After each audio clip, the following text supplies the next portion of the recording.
বন্যার পানিতে ডুবছে ঢাকার চারদিক, দিশেহারা উত্তর ও মধ্যাঞ্চলের বানভাসী মানুষ। জনপ্রতিনিধিদের পাশে না পাওয়ার অভিযোগ, প্রবল স্রোতে ফেরি চলাচল ব্যাহত। ঈদযাত্রায় নৌপথ ঝুঁকিপূর্ণ হয়ে ওঠার শঙ্কা, সড়ক পথে নেই ঘরমুখো মানুষের ঢল। দূরপাল্লার বাসে মাত্র 7 থেকে 8 জন যাত্রী, এয়ারলাইন্সেও নেই কাঙ্ক্ষিত বুকিং। সরবরাহ থাকলেও ক্রেতা শূন্য রাজধানীর পশুর হাট, অন্যান্য স্থানে বেড়েছে বেচা কেনা। প্রতি বর্গফুট 35 থেকে 40 টাকা নির্ধারণ। প্রতারণা ও অস্ত্র মামলায় 38 দিনের রিমান্ডের রিজেন্টের শাহেদ, আদালতে দোষ স্বীকার। জেকেজি কাণ্ডে 4 জনকে দুদকের জিজ্ঞাসাবাদ, দুর্নীতি বন্ধে কাজ করার আশ্বাস ডিজির। এবং প্রতারণার টাকা হাতিয়ে নিতে ব্যাংক অ্যাকাউন্ট ভাড়া করত নাইজেরিয়ান চক্র, জড়িত কাস্টমস ও ব্যাংকের কর্মকর্তা ও সহায়তার অভিযোগে গ্রেফতার 3।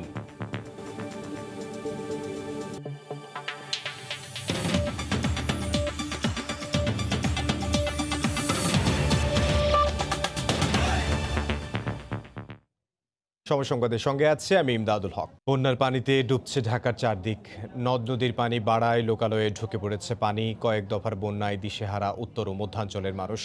উত্তাল নদীর গ্রাসে বিলীন হচ্ছে একের পর এক স্কুল ভবন সহ বিভিন্ন স্থাপনা। রাস্তাঘাট ও ফসলি জমি তলিয়ে থাকায় হাঁটু আর কোমর পানিতে অসহায় দিন কাটছে বানভাসীদের। জেলা প্রতিনিধিদের পাঠানো তথ্য ছবি নিয়ে রিপোর্ট। প্রবল স্রোতে শুধু ঘরবাড়ি নয়, ভেসে গেছে মানুষের সব স্বপ্ন। কয়েক দফা বন্যায় নিঃস্ব বানভাসীরা। গত 1 মাস ধরে জামালপুরের ইসলামপুরে হাঁটু পানিতে ছোট 2 সন্তান নিয়ে বাস করছেন দোলেনা বেগম আর স্বামী গরু বাছুর নিয়ে ঠাঁই নিয়েছেন পুলের ওপর। ঘরের মাটি সব উঠায় নিয়ে গেছে। পদ্মার আগ্রাসনে বিপর্যস্ত মানিকগঞ্জের 3টি উপজেলার 42টি গ্রাম। শুধু থই থই পানি। সাপের উপদ্রব বেড়ে যাওয়ায় ভয়ে প্রয়োজনীয় জিনিসপত্র নিয়ে বাড়ি ছাড়ছেন অনেকে। ঘরের ভিতরে যখন রাত্রে ঘুমাই, সাপ, বিচ্ছু, চেল্লা এরা এসে আমাদের মধ্যে আক্রমণ করে। স্রোতের তরে লোকালয়ে ঢুকছে পানি, বাড়িঘর রাস্তাঘাট তলিয়ে গেছে। হুহু করে ঢুকে পড়েছে পানি, আর পানি বাড়ায় রাস্তাতেই জাল ফেলেছেন অনেকে। লৌহজং উপজেলায় রাস্তায় একটি অংশ ভেঙে যাওয়ায় জেলার সদরের সাথে সড়ক যোগাযোগ বন্ধ হয়ে গেছে। যমুনা ও বাঙালি নদীর পানি বাড়তে থাকায় বগুড়ায় সারিয়াকান্দি সহ 3টি উপজেলার 8টি ইউনিয়নের 50,000 মানুষ পানিবন্দী। ঢাকার সাভারেও পানি বাড়ছে। আশুলিয়া ও ধামরাইয়ের বিভিন্ন শিল্পাঞ্চল প্লাবিত হওয়ায় নৌকা করেই প্রয়োজনীয় পণ্য নিয়ে যাতায়াত করছেন শ্রমিকরা। বন্যা পূর্বাভাস কেন্দ্র বলছে আগামী সপ্তাহে পরিস্থিতির উন্নতি হবে। এই পানি বৃদ্ধি এই সপ্তাহ জুড়ে অব্যাহত থাকবে, ফলে এই অঞ্চলগুলোর বন্যা পরিস্থিতি আরো কিছুটা অবনতির দিকে যাবে। আগামী সপ্তাহ থেকে এই নদীগুলোর পানি কমতে শুরু করতে পারে। এছাড়া গাইবান্ধা, ফরিদপুর সহ দেশের বিভিন্ন স্থানে বন্যা পরিস্থিতি অপরিবর্তিত রয়েছে। ফারিয়া ফারজানা, সময় সংবাদ। সিলেটে নদ নদীর পানি কিছুটা কমলেও কমেনি দুর্ভোগ। এ বিষয়ে জানাতে গোয়াইন ঘাটে আছেন সহকর্মী ইকরামুল কবির। সরাসরি যোগ দেব তার সঙ্গে। ইকরাম, আমি এখন আছি সিলেটের যে কয়েকটি উপজেলা ক্ষতিগ্রস্ত, সেই 8টি উপজেলার একটি উপজেলা গোয়াইনঘাট। এই পাশেই হচ্ছে কি কোম্পানিগঞ্জ সদর উপজেলার সব জায়গায় থেকেই পানি অনেকটাই কমে গিয়েছে। সিলেট অঞ্চলের নদ নদীর পানি অনেকটা কমে যাওয়ার ফলে বন্যা পরিস্থিতি কিছুটা উন্নতি হয়েছে। কিন্তু যে সমস্যাটা দেখা দিয়েছে, আপনি দেখতে পাচ্ছেন পিছনে যে পানিটা দেখা যাচ্ছে, এটা হচ্ছে কি জলাবদ্ধতা। এবং অনেক জায়গায় এই 8টি উপজেলার অনেক জায়গায় এরকম জলাবদ্ধতার সৃষ্টি হয়েছে, যার ফলে মানুষের দুর্ভোগ কমছে না, পথঘাট ডুবে আছে। একটু যদি দেখাতে চাচ্ছি যে এই যে কালভার্টগুলো আছে বা বিভিন্ন সড়ক আছে, সবগুলো পানিতে ডুবে আছে। এবং এই যে করোনার মহামারীর সময় কিংবা এই যে বন্যা দুর্যোগ, সব কিছু মিলে একটা বাজে অবস্থার মধ্যে রয়েছে বানভাসী মানুষেরা। এবং এই পরিস্থিতি থেকে কবে তারা মুক্তি পাবে এখনও কেউ জানে না। এই সিলেট জেলার 8টি উপজেলার বন্যা কবলিত মানুষের জন্য সরকারের পক্ষ থেকে যেই ত্রাণ দেওয়া হয়েছে বা স্থানীয় প্রশাসন থেকে যে ত্রাণ দেওয়া হয়েছে, তা বানভাসী মানুষের তুলনায় অনেক কম বলে অভিযোগ করেছেন বানভাসী মানুষেরা, এবং খুবই দুর্ভোগের মধ্যে আছে সকলে। এ পর্যন্ত 15 লাখ টাকা দেওয়া হয়েছে 22,117টি পরিবারের জন্য, যা ক্যালকুলেশন করলে বা পরিসংখ্যান করলে বা যোগ বিয়োগ পূরণ ভাগ করলে যা গিয়ে দাঁড়ায় একজন প্রতি 12 টাকা 68 পয়সা দেওয়া হয়েছে পুরো মাসব্যাপী। 1,21,196 জন মানুষ সরকারি হিসাবে পানিবন্দী রয়েছে বা বন্যা দুর্গত এলাকার মানুষ রয়েছে, এবং তাদের জন্য 22,117টি পরিবারের জন্য যে অর্থ দেওয়া হয়েছে তা খুবই নগণ্য। পরিবার প্রতি 68 টাকা হিসাবে দেওয়া হচ্ছে, এবং 3,355 মেট্রিক টন চাল দেওয়া হয়েছে এই মাস জুড়ে যে 3 বারের বন্যা আছে সেই 3 বারের বন্যায়। এবং যদি আমরা হিসাব করি 303 কেজি করে জনপ্রতি পড়ছে পুরো মাসে। সব কিছু মিলে বলা যায় যে এই যে পরিস্থিতি, এই পরিস্থিতি মোকাবেলা করার জন্য চেষ্টা করা হচ্ছে সরকারের পক্ষ থেকে, প্রশাসনের পক্ষ থেকে চেষ্টা চালাচ্ছে, কিন্তু জনগণ চাচ্ছে আরও ত্রাণ যেন তাদের কাছে পৌঁছে যায়। সরকারের কাছে তারা মিনতি জানিয়েছেন যে এই পরিস্থিতি মোকাবেলার জন্য আরও সহযোগিতার দাবি জানিয়েছেন সরকারের কাছে বানবাসী মানুষেরা। ইমদাদ, এই ছিল সিলেটের বন্যা পরিস্থিতির সর্বশেষ খবর। সিলেটের গোয়াইনঘাট এলাকা থেকে যোগ দিয়েছিলেন সহকর্মী ইকরাবুল কবির। তিনি জানাচ্ছেন সেখানকার বন্যা পরিস্থিতির সবশেষ খবর। এদিকে পদ্মায় প্রবল স্রোতের কারণে ফেরি চলাচল ব্যাহত হওয়ায় যানবাহনের চাপ বেড়েছে শিমুলিয়া কাঁঠালবাড়ি ও পাটুরিয়া দৌলত দিয়া নৌ রুটে। এতে দুর্ভোগে পড়েন যাত্রীরা। কাঁচামাল নিয়ে সবচেয়ে বেশি বিপাকে পড়ে পণ্য ও গরুবাহী ট্রাকগুলো। বিস্তারিত রিপোর্টে। সারি সারি পণ্যবাহী ট্রাক ও যাত্রীবাহী যানবাহন পারাপারের অপেক্ষায় শিমুলিয়া কাঁঠালবাড়ি রুটে। পদ্মায় প্রবল স্রোতের কারণে এ রুটে 9 ঘন্টা ফেরি চলাচল বন্ধ থাকার পর রোববার ভোরে 8টি ফেরি দিয়ে চালু হয় যানবাহন পারাপার। তবে স্রোতের কারণে ফেরিগুলো ধীর গতিতে চলায় উভয় পারে সৃষ্টি হয় যানবাহনের দীর্ঘ সারি। যাত্রীদের পাশাপাশি সবচেয়ে বেশি বিপাকে পড়ে পণ্যবাহী ট্রাকগুলো। কয়েকদিন ঘাটে থাকলেও কাঁচামাল নিয়ে পার হতে পারছেন না চালক ও হেলপাররা। ফেরি আসতেছে না, অনেক কষ্ট হইতাছে আমাদের। ঈদের জন্য ফ্যামিলি সবাইকে নিয়ে আসছি, একটু কষ্ট হলো, সবাই যাইতো। অনেকক্ষণ ধরে দাঁড়াই আছি, খুবই কষ্ট লাগতেছে, গরম। আমি আসছি আবার পদ্মা সেতুর মাল নিয়ে, কেমিক্যাল নিয়ে, মিক্সার কেমিক্যাল, তারপর আমি পারাইবার পারতাছি না। যদি এইরকম হয় তাহলে তো আজকের দিন তো কালকে দিনও ভারত পারবে না। যানবাহনের জট কমাতে কাজ করার দাবি ঘাট কর্তৃপক্ষের। নদীর তীব্র স্রোত যদি আবার কমে আসে, হয়তো আমাদের এই ড্রাম ফেরিগুলো আবার সচল হয়ে গেলে আমাদের এই সমস্যা হয়তো থাকবে না। একই অবস্থা পাটুরিয়া দৌলতদিয়া রুটেও। এ রুটে যাত্রীদের চাপ কিছুটা কম। কাঁচামালবাহী পণ্য ও গরুবাহী ট্রাক নিয়ে সবচেয়ে বেশি ভোগান্তিতে পড়েছেন ট্রাক চালক ও হেলপাররা। দিনের পর দিন ঘাটে আটকা পড়ে অসহনীয় দিন কাটছে তাদের। খুব ভালো লাগছে, অনেকদিন পর ছেলে মেয়েদেরকে নিয়ে একসাথে ঈদ করতে যাচ্ছি। আমরা তো কাঁচামালে 2 দিন বসে যেতে পারছি না। 4 দিন ধরে বসে আছি, খাওয়ার সমস্যা, গোসলের সমস্যা, টয়লেটের সমস্যা। পাটুরিয়া দৌলতদিয়া রুটে 15টির মধ্যে চলাচল করছে 12টি ফেরি। আবু নোমান, সময় সংবাদ। একদিকে নেমে আসা বন্যার পানি আর অন্যদিকে টানা বৃষ্টি, এতে কুল কিনারাহীন হয়ে পড়েছে নদীপথ, বেড়েছে নদীর স্রোত। তাই আসন্ন ঈদে ঢাকা বরিশাল নৌপথ ঝুঁকিপূর্ণ হয়ে ওঠার শঙ্কা করছেন মাস্টার ও চালকরা। আর বিআইডব্লিউটিএ বলছে ঈদের আগেই পুরো নৌপথে বয়াবাতি নিশ্চিত করা হবে। নৌ প্রতিমন্ত্রী বলছেন সামাজিক দূরত্ব ও যাত্রা ঝুঁকিমুক্ত করতে কোনো ছাড় দেয়া হবে না। মাহমুদ রাকিবের রিপোর্টে বিস্তারিত। কুল কিনারাহীন নদীপথ, যেদিকে চোখ যায় পানি আর পানি। টানা বৃষ্টি আর উজান থেকে নেমে আসা বন্যার পানির ঢলে তা আরও ফুলে ফেপে উঠেছে।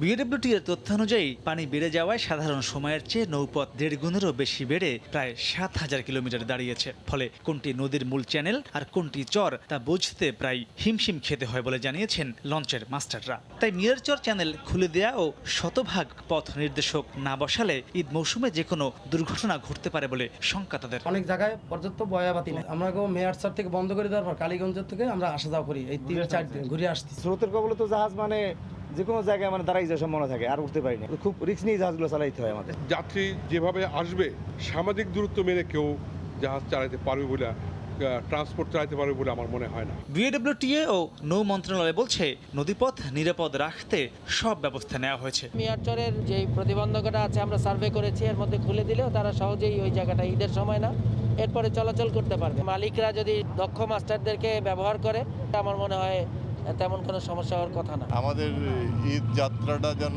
নিরাপদ হয় আমরা এটা বলেছি। শক্ত অবস্থানে আমরা আছি, কারণ আমরা চাই না আমাদের অব্যবস্থাপনার কারণে কারো জীবন ঝুঁকি হয়ে যায়। আসন্ন ঈদে এ পথের 42টি নৌ রুটে প্রায় 220টি যাত্রীবাহী লঞ্চ চলাচল করতে প্রস্তুত রয়েছে। ঈদ মৌসুমে প্রিয়জনের কাছে ফিরতে নিশ্চিতভাবেই সবচেয়ে আরামদায়ক ও সাশ্রয়ী পথ হলো এই নদীপথ। তবে সাম্প্রতিক সময়ের দীর্ঘমেয়াদী বন্যা ও অতিবৃষ্টির কারণে সেই নদীপথ কিছুটা হলেও ঝুঁকিপূর্ণ হয়ে উঠেছে।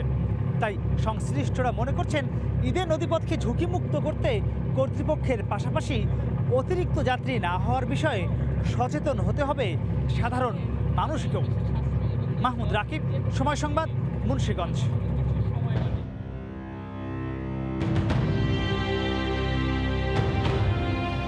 বিদেশে যেতে কোনো টাকাই লাগবে না, গেলেই রঙিন দুনিয়ার হাতছানি।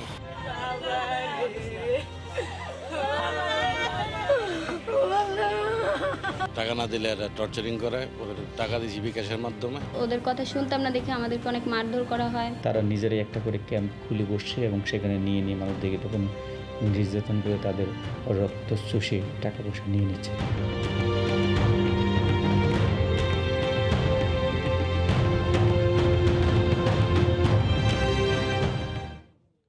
কিছুতেই বন্ধ হচ্ছে না মানব পাচার। আদম ব্যাপারীদের খুঁটির জোর কোথায় জানতে হলে চোখ রাখুন আজ রাত 10টার সম্পাদকীয়তে। ঈদ ঘনিয়ে এলেও নেই বাড়ি ফেরার তারা। বাস কাউন্টার, রেল স্টেশন, বিমানবন্দর কিংবা লঞ্চ ঘাট, কোথাও নেই টিকিট প্রত্যাশীদের ভিড়। করোনার কারণে লঞ্চে যাত্রী কমেছে 70%, মাত্র 30% দূরপাল্লার বাস চালু রেখেও প্রতি ট্রিপে যাত্রী মিলছে মাত্র 7 থেকে 8 জন করে। ফ্লাইট সংখ্যা কমিয়েও কাঙ্ক্ষিত বুকিং পাচ্ছে না এয়ারলাইন্সগুলো। শুভখানের রিপোর্টে বিস্তারিত।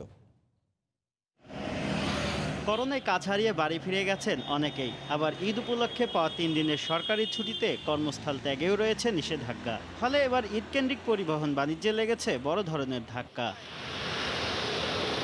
রাজধানী ঘুরে দেখা গেল বাস কাউন্টারগুলোতে নেই টিকিট প্রত্যাশীদের দীর্ঘ লাইন। যাত্রী না থাকায় বন্ধ রয়েছে শীতাতপ নিয়ন্ত্রিত পরিবহন সেবা। অধিকাংশ রুটে আগে 15 মিনিট পর পর বাস ছাড়লেও এখন 2 ঘন্টা পর পরও মিলছে না যাত্রী। অগ্রিম টিকিট বিক্রি করতাম 20-25 দিন আগে থেকে আমাদের গাড়ি যাচ্ছিল 70-80টা গাড়ি যাচ্ছিল, 12 টিকিট 13 এরকম হয়, ফুল হয় না, যার কারণে 10টা 12টা এরকম করে গাড়ি ছাড়ছে, 2.5 থেকে 3,000 টাকা লস হয়। আগাম কোনো বুকিং পায়নি রেন্টেকারের প্রতিষ্ঠানগুলো। ম্যাক্সিমাম 15-20 দিন আগ থেকে বুক হওয়া শুরু হয় পর্যায়ক্রমে, কে কোন তারিখে যাবে সেগুলো আমরা রেজিস্ট্রেশন করি।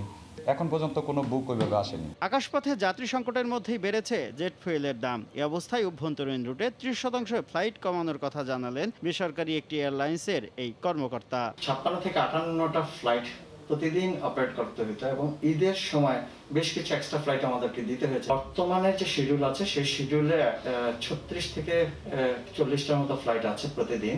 দেশের দক্ষিণাঞ্চলের 21টি জেলার 42টি নৌ রুটে চলাচলের জন্য বর্তমানে যাত্রীবাহী লঞ্চ রয়েছে 230টি। লঞ্চ মালিক সমিতির দাবি, যাত্রী সংকটে লোকসান গুনতে হবে কয়েকশো কোটি টাকা। ঈদুল আজহায় তখন কোনো যাত্রী হবে না, এটা নিশ্চিত, এবং সেখানে কয়েকশো কোটি টাকা লোকসানে লঞ্চ মালিকরা ক্ষতির সম্মুখীন হবে। ভ্রমণ নিরুৎসাহিত করতে এবার ঈদুল আজহায় ট্রেনের সংখ্যা না বাড়ানোর ঘোষণা দিয়েছে রেলপথ মন্ত্রণালয়। শুভ খান, সময় সংবাদ, ঢাকা। আর্থিক প্রতারণা, জাল টাকা ও অবৈধ অস্ত্র রাখার 5টি মামলায় রিজেন্ট গ্রুপের চেয়ারম্যান শাহেদের 38 দিন রিমান্ড মঞ্জুর করেছেন আদালত। অন্যদিকে 3টি মামলায় আদালত ওই প্রতিষ্ঠানের এমডি মাসুদ পারভেজকে 21 দিনের রিমান্ড দিয়েছেন। রাষ্ট্রপক্ষের আইনজীবী জানিয়েছেন, আদালতে দেয়া বক্তব্যে শাহেদ প্রতারণার কথা স্বীকার করেছেন।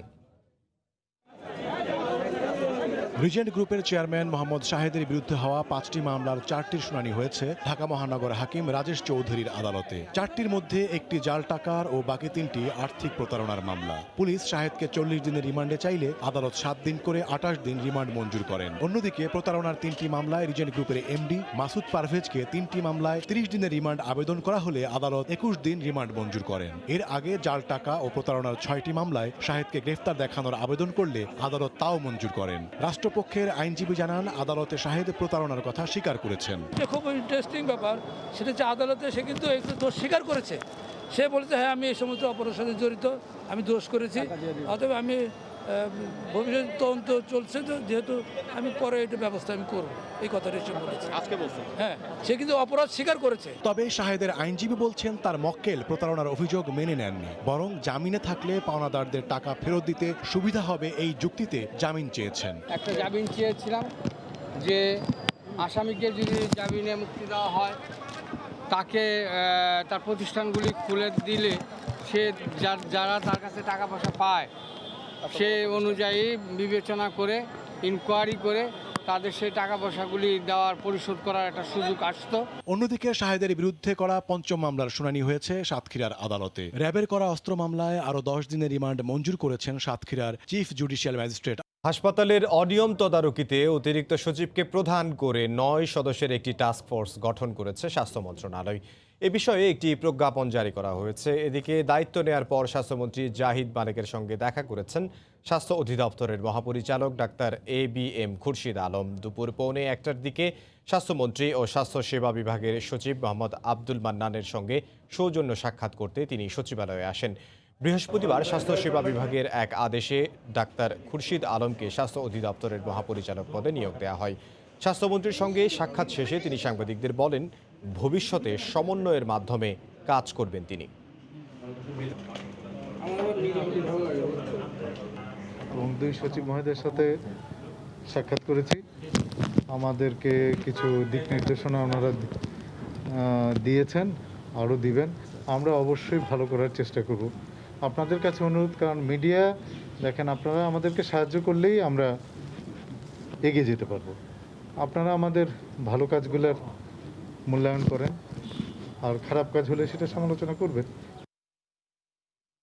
জেকেজি রিজেন্ট কাণ্ডে স্বাস্থ্য খাতে দুর্নীতির আতুর ঘর মনে করা হচ্ছে কেন্দ্রীয় ঔষধাগার CMSG-কে। সব ধরনের কেনাকাটা নিয়ন্ত্রণে কয়েকটি সিন্ডিকেটের নাম আসায় বিষয়টি টক অব দ্য টাউন। সদ্য প্রয়াত সাবেক পরিচালক ব্রিগেডিয়ার M শহীদুল্লাহ বিদায়ের পরে বিষয়টি সরকারের উচ্চ পর্যায়ে জানিয়েছিলেন, তবে এখনও নেওয়া হয়নি কোনো ব্যবস্থা। তবে মন্ত্রণালয়ের দাবি, নতুন পরিচালক নিয়োগের পর 1 মাসেই সাশ্রয় হয়েছে 124 কোটি টাকা। আর বিশেষজ্ঞরা মনে করছেন, এ খাতকে দুর্নীতিমুক্ত করার বিকল্প নেই। এহসান জুয়েলের রিপোর্টে বিস্তারিত।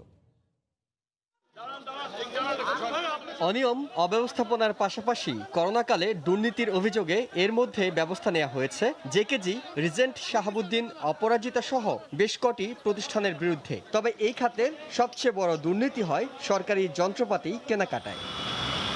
স্বাস্থ্যের সব কেনাকাটা নিয়ন্ত্রণ করে কেন্দ্রীয় ঔষধাগার CMSG। প্রতিষ্ঠানটির সদ্য প্রয়াত সাবেক পরিচালক বিদায়ের পর লেখা এক চিঠিতে এই খাতের দুর্নীতির পেছনের কারণগুলো তুলে ধরেন। তিনি চিঠিতে উল্লেখ করেন মিঠু ও বেঙ্গল সায়েন্টিফিকের জহির সিন্ডিকেটের কথা। পরিচালক করোনা আক্রান্ত হয়ে মারা গেছেন শনিবার। আবারও আলোচনায় তাই তার চিঠিটি। কতটা কার্যকর হলো তার সুপারিশগুলো?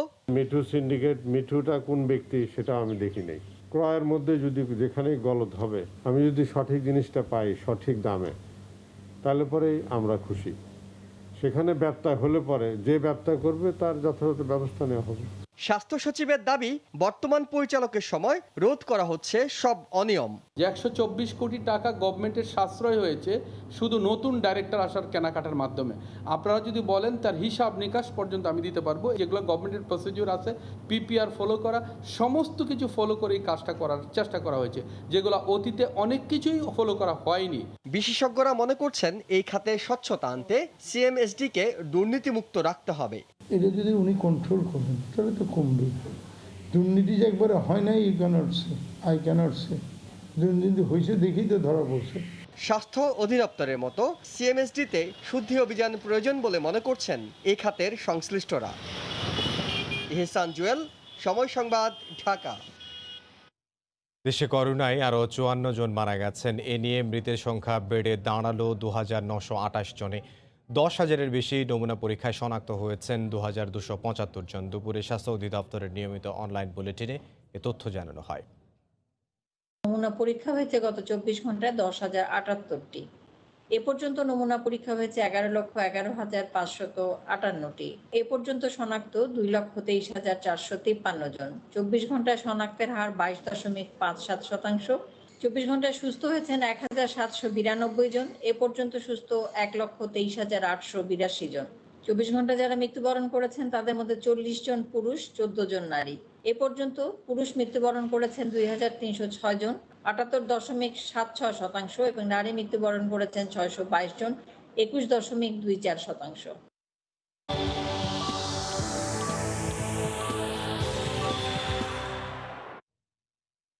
করোনার সবশেষ পরিস্থিতি নিয়ে স্বাস্থ্য অধিদপ্তরের স্বাস্থ্য বুলেটিন বিশ্লেষণ করেছেন সহকর্মী রাশেদ বাপ্পি। স্বাগত জানাচ্ছি করোনা সংক্রান্ত সরকারের প্রতিদিনকার স্বাস্থ্য বুলেটিন নিয়ে সময় সংবাদের নিয়মিত আয়োজন 24 ঘন্টায় করোনায়। বরাবরের মতো আজও জানিয়ে দেবো বাংলাদেশ ও বিশ্ব কোভিড পরিস্থিতির সবশেষ খবর। শুরুতেই দেখে নেব গত 24 ঘন্টার সার্বিক চিত্র। গত 24 ঘন্টায় নমুনা পরীক্ষা করা হয়েছে 10,078টি। এর মধ্যে শনাক্ত হয়েছেন 2,275 জন এবং গত 24 ঘন্টায় মারা গিয়েছেন 54 জন। এ নিয়ে মোট মৃতের সংখ্যা দাঁড়ালো 2,928 জন এবং গত 24 ঘন্টায় সুস্থ হয়েছেন 1,792 জন। এবার একটু দেখে নিতে চাই গত 7 দিনে আক্রান্তের চিত্র। গত 7 দিনের যে পরিসংখ্যান আমরা দেখতে পাচ্ছি তাতে দেখা যাচ্ছে গত 7 দিনে যে শনাক্ত রোগীর সংখ্যা সেটি কিন্তু প্রায় কাছাকাছি। একইভাবে আমরা দেখতে পাচ্ছি যে শনাক্তের হার সেটিও কিন্তু খুব কাছাকাছি, অর্থাৎ 21 থেকে 24% মধ্যেই বিরাজ করছে। এবং গত 24 ঘন্টায় মারা যাওয়া 54 জনের মধ্যে পুরুষ 40 জন এবং নারী 14 জন। আমরা 51 থেকে 60 বছর বয়সে মারা গিয়েছেন 15 জন, 61 থেকে 70 বছর বয়সে মারা গিয়েছেন 17 জন এবং 71 থেকে 90 বছর বয়সে মারা গিয়েছেন 10 জন। অর্থাৎ এক্ষেত্রে বরাবর যেমনটা আমরা দেখছি যে বয়োজ্যেষ্ঠ নাগরিক যারা তাদের ঝুঁকি বেশি, সেটি কিন্তু আজকেও আমরা লক্ষ্য করছি। দেখে নেব মোট আক্রান্তের বিন্যাস। 141তম দিনে এসে আক্রান্তের বিন্যাসে আমরা যেমনটা দেখতে পাচ্ছি সুস্থ হওয়া রোগীর সংখ্যা কিন্তু অর্ধেকের বেশি, অর্থাৎ 54.46% মানুষ সুস্থ হয়েছেন এবং মৃতের হার 1.31% এবং এক্ষেত্রে আমরা দেখতে পাচ্ছি চিকিৎসাধীন রোগীর সংখ্যা 44.25%। অর্থাৎ প্রতিদিন যেই হতাশার গল্প, হতাশার খবর, সেখান থেকে কিন্তু সবাই মুক্তি চান। অর্থাৎ আমরা সবাই চাই যে দেশ এবং বিশ্ব কোভিড মুক্ত হবে, সেক্ষেত্রে কিন্তু বিকল্প নেই ব্যক্তিগত সচেতনতার। এই ছিল আজকের বিশ্লেষণে।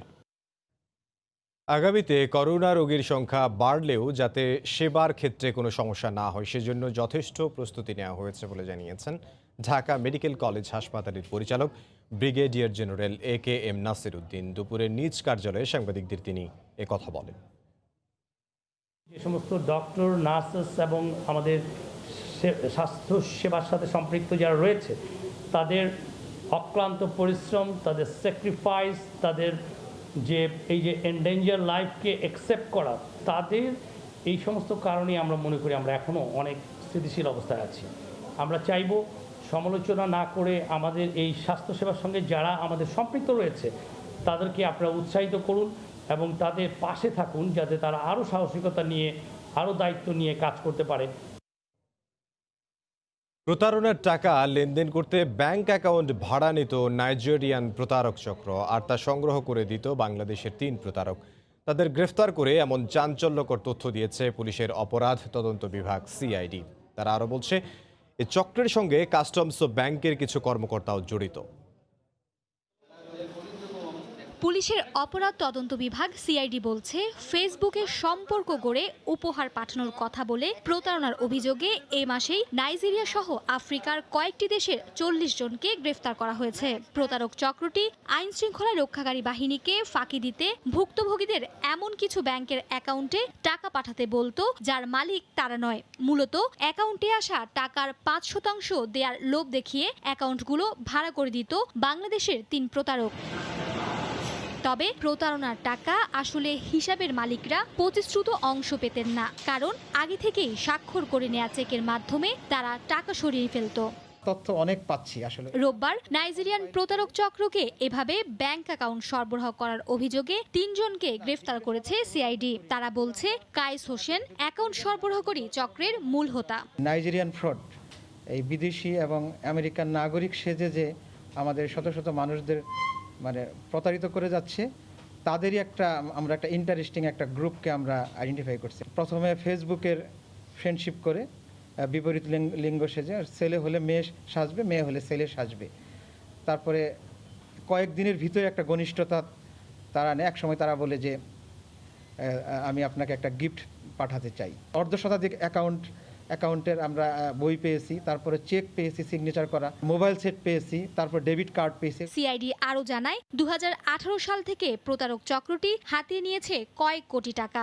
চক্রের সাথে কাস্টমস ও ব্যাংকিং সেক্টরের কিছু অসাধু কর্মকর্তাও জড়িত। ব্যাংকিং লাইনের লোকজন হয়তো বা থাকতে পারে, তারপর কাস্টমসের লোকজনের এরকম আমরাও কিছু মানে তাদের দেয়া প্রাথমিক তথ্যের ভিত্তিতে এরকম আসতেছে। এইসব প্রতারণার ফাঁদ থেকে বাঁচতে সবাইকে সচেতন হওয়ার আহ্বানও জানিয়েছে CID। আমরা একেবারে কম্পাইল। মার্জিয়া মুমু, সময় সংবাদ, ঢাকা। সময় সংবাদে আরও থাকছে। রাঙাকে সরিয়ে জাতীয় পার্টির নতুন মহাসচিব জিয়াউদ্দিন বাবলু কিছুই জানেন না বলে দাবি সদ্য বিদায়ী মহাসচিবের।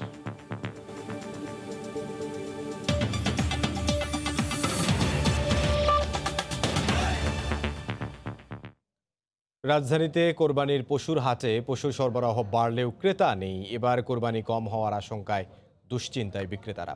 তবে দু একদিন পর বিক্রি বাড়বে বলে আশা অনেকের। এদিকে স্বাস্থ্যবিধি মানছে না অধিকাংশ ক্রেতা বিক্রেতারা। হাটের প্রবেশ মুখে নেই জীবাণুনাশকও। ঈদুল আজহার আর মাত্র 5 দিন বাকি। অন্যান্য বছর রাজধানীর পশুর হাটে সপ্তাহখানেক আগে থেকেই পশু আসার তোড়জোড় চলে। এবার যেন চলছে একটু ঢিমে তালে।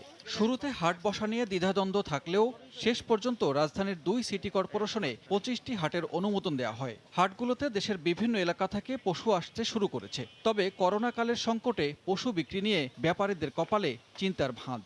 এই গরুটার দাম চাচ্ছি 6 লাখ টাকা, 3 লাখ টাকা বলিচ্ছে। দেশের অবস্থা ভালো না, গরু তো 3-4 গাড়ি করে আনি, কিন্তু এবার সাহস পাইনি, এক গাড়ি গরু আনছি 14টা, তাই এখনো কোনো বেচা কেনা হয় নাই। হাটে ক্রেতা বিক্রেতা কারোই স্বাস্থ্যবিধি মানার বালাই নেই। পশু আসলেও এখনো অনেকটা ক্রেতা শূন্য হাটগুলো। যাও অল্প ক্রেতার দেখা মেলে, তারাও ব্যস্ত দাম দর আর কোরবানির পশু যাচাই বাছাই করতে। প্রচুর গরু আসছে, অনেক বড় বড় গরু আসছে এখানে। আমি একটু আগে একটা গরু দেখলাম, 12 লাখ টাকা গরুর দাম চাইলো। দু একদিন পর থেকে শেষ দিকে বেচাকেনা বাড়বে বলে আশা বিক্রেতাদের। হাট চলবে ঈদের আগের দিন পর্যন্ত। সানবীর রূপল, সময় সংবাদ, ঢাকা। অতিরিক্ত আমদানির পাশাপাশি বন্যার কারণে বিক্রি আশঙ্কাজনক হারে কমে গেছে এবং ধস নেমেছে দেশের মশলার বাজারে। সামনে কোরবানির ঈদ, তারপরও সব ধরনের মশলার দাম রয়েছে সর্বনিম্ন পর্যায়ে। এক সপ্তাহের ব্যবধানে আদা, রসুন, পেঁয়াজের দাম কেজিতে 5 থেকে 20 টাকা এবং জিরা, এলাচ, লবঙ্গ ও দারুচিনির দাম 20 থেকে 300 টাকা পর্যন্ত কমেছে। শেখাউদ্দিপুর ক্যামেরায় বিস্তারিত জানাচ্ছেন কমল দে। প্রতি বছরই কোরবানির ঠিক আগ মুহূর্তে বাড়তে থাকে আদা, রসুন এবং পেঁয়াজের দাম, কিন্তু এবার পরিস্থিতি পুরোপুরি ভিন্ন। করোনা আতঙ্কে কোরবানির পশুর হাটের বেচাকেনা কমে গেছে আশঙ্কাজনক হারে। তার প্রভাব এসে পড়েছে মশলার বাজারেও। প্রতি কেজি পেঁয়াজ এখন মাত্র 18 টাকা। একইভাবে কমেছে আদা ও রসুনের দামও। মাল প্রচুর আমদানি আছে, বেশি আমদানির জন্য সবাই আদা রসুন যারা ইনপুট করছে এবং মশলা আইটেম সবাই লস। দেশে প্রতি বছর 18 থেকে 20,000 মেট্রিক টন জিরা, 5,000 মেট্রিক টন এলাচ, 1,000 মেট্রিক টন লবঙ্গ, 25,000 মেট্রিক টন দারচিনি এবং 2,000 মেট্রিক টন গোলমরিচের চাহিদা রয়েছে। বাংলাদেশের মশলার বাজার আমদানি নির্ভর হলেও এর পুরোপুরি নিয়ন্ত্রণ হয় চট্টগ্রামের খাতুনগঞ্জ থেকে। আর খাতুনগঞ্জের ব্যবসায়ীরা বলছেন, কোরবানিকে সামনে রেখে পর্যাপ্ত পরিমাণে মশলা আমদানি হয়েছে। বাংলাদেশের থার্ড কান্ট্রি হিসেবে ভারত থেকে জিরাসহ আরও বেশ কিছু মশলা আমদানি করা হলো। মূলত গুয়েতেমালা থেকে এলাচ, চীন এবং ভিয়েতনাম থেকে দারচিনি, লবঙ্গ, গোলমরিচ আমদানি করা হয়। আইন করার মতো কোনো লোকেই পাচ্ছি না আমি, কারণ আমাদের এত দশ লামার কারণটা হলো ওই করোনার কারণে। গত অর্থ বছরে চট্টগ্রাম বন্দর দিয়ে 25,000 মেট্রিক টন জিরা, 2,750 মেট্রিক টন এলাচ, 1,650 মেট্রিক টন লবঙ্গ, 16,000 মেট্রিক টন দারচিনি এবং 1,070 মেট্রিক টন গোলমরিচ আমদানি করা হয়েছে। কমল দে, সময় সংবাদ, চট্টগ্রাম। সময় সংবাদে আরও থাকছে। বঙ্গবন্ধুর খুনি রাশেদ চৌধুরীর রাজনৈতিক আশ্রয় পর্যালোচনার উদ্যোগে প্রবাসী বাংলাদেশিদের সন্তোষ। কৌশলগত কারণেই ট্রাম্প প্রশাসনের সিদ্ধান্ত, বলছেন বিশ্লেষকরা।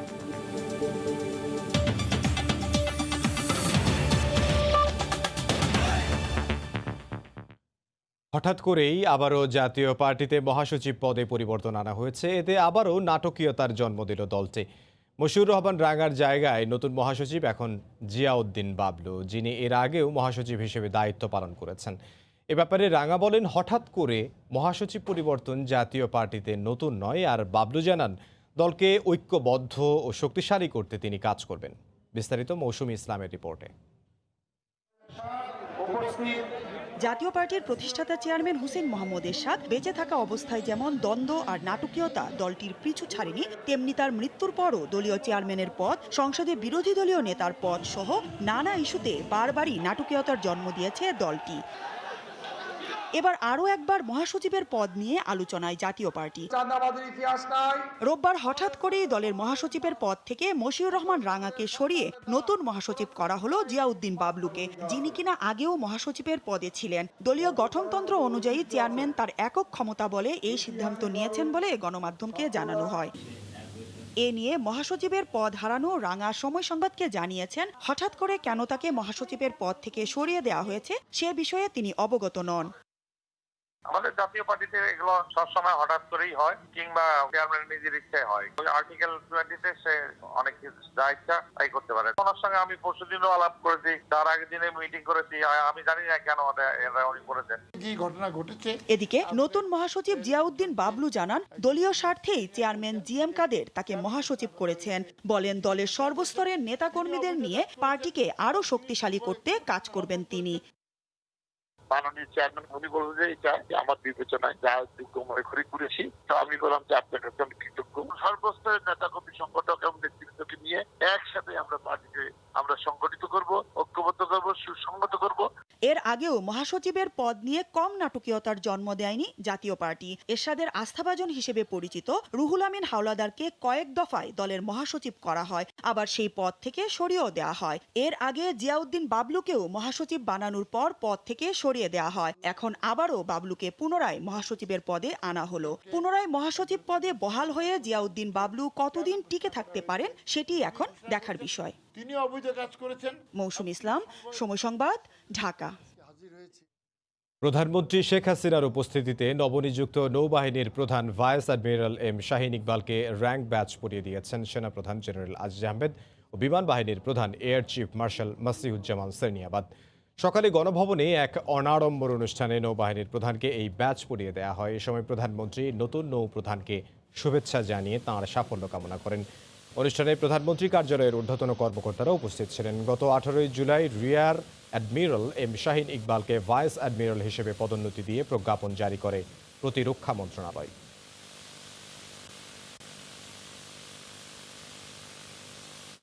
নবনিযুক্ত নৌবাহিনীর প্রধান vice admiral M Shaheen Iqbal জাতির জনক বঙ্গবন্ধু শেখ মুজিবুর রহমানের প্রতিকৃতি ও শিখা অনির্বাণে শ্রদ্ধা জানিয়েছেন। দুপুরে তিনি এ শ্রদ্ধা জানান। প্রথমে নৌপ্রধান ধানমন্ডির 32 নম্বরে জাতির জনকের প্রতিকৃতিতে ফুল দিয়ে শ্রদ্ধা জানান। এ সময় তিনি স্মরণ করেন মুক্তিযুদ্ধে শহীদ হওয়া সশস্ত্র বাহিনীর সদস্যদের। এরপর ঢাকা সেনানিবাসস্থ শিখা অনির্বাণে পুষ্পস্তবক অর্পণ করেন এবং পরিদর্শন বইতে স্বাক্ষর করেন। এছাড়া নৌ সদরে পৌঁছালে নতুন নৌপ্রধানকে একটি সুসজ্জিত দল তাঁকে গার্ড অফ অনার প্রদান করেন। এ সময় বাহিনীর ঊর্ধ্বতন সামরিক বেসামরিক কর্মকর্তারা উপস্থিত ছিলেন।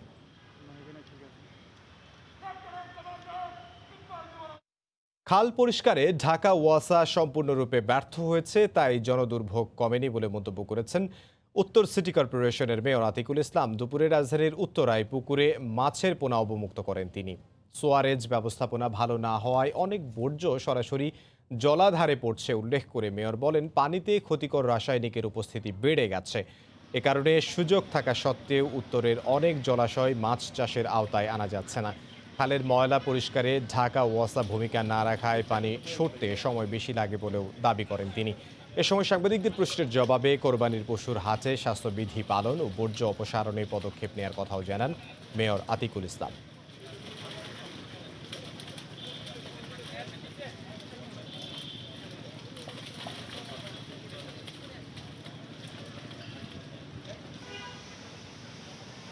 অডিটে কিন্তু আমাদেরকে ধরবে যে ওয়াসার খাল কেন তোমরা পরিষ্কার করলা। তো এই জন্য আমরা কথা হচ্ছে যে যেই খালগুলো আছে এগুলো আমাদেরকে দিয়ে দিক, কারণ ওয়াসা খাল মেনটেন করার জন্য সম্পূর্ণভাবে ব্যর্থ হয়েছে। ওনারা বলেছেন পরিষ্কার করেছে, ডিগিং করেছে, কিন্তু পরিষ্কারও দেখলাম না আমরা, ডিগিংও দেখলাম না আমরা। এ পর্যায়ে শীর্ষ সংবাদ জানিয়ে দিচ্ছে আরও একবার।